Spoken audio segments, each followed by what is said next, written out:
ఈ రోజు తీన్మార్ మల్లన్న గారు వచ్చారు, ఏం చెప్పారు అన్న? తీర్మానం మనం వచ్చి చెప్పిన అంటే ఇష్యూ అయినప్పుడు కూడా ఫస్ట్ నేను మొట్టమొదటి ఇంటర్వ్యూ ఇచ్చింది ఆయనకే, మల్లన్న దగ్గరనే దాదాపు ఒక గంటన్నర సమయం కేటాయించారు. వీడియో ఆయనకే ఇచ్చిన.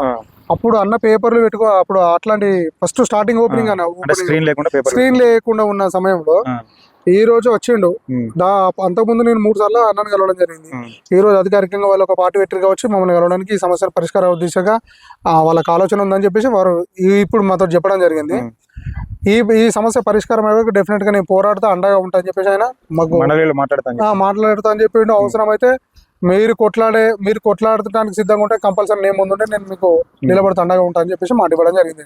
నేరాల కేసులో వీనంత తొందరగా ప్రభుత్వం న్యాయం చేసే వరకు కంపల్సరీ దీని యొక్క అన్ని రకాలుగా సర్వేలు చేసి అన్ని రకాలుగా ఒక నిర్ణయం తీసుకొని దీన్ని పెద్ద ఎత్తున హైదరాబాద్ వేదికగా, ఇప్పుడు ఈ ఊర్లో అయితే ఇక్కడికే పరిమితం అవుతారు, దీన్ని హైదరాబాద్ వేదికగా ఇందిరా పార్క్ ధర్నా చౌక్ దగ్గర పెద్ద ఎత్తున ప్లాన్ చేసే అవకాశం ఉంది చెప్పిండు ఆయన. డెఫినెట్ గా తొందరలోనే చేస్తాము. ఇది అన్ని సామాజిక వర్గాలను అన్ని వర్గాలను కాపాడుకొని అన్ని రాజకీయ పార్టీలు కాపాడుకొని పోయి న్యాయం జరిగే వరకు కొట్లాడే బాధ్యత అని చెప్పేసి మాకు హామీ.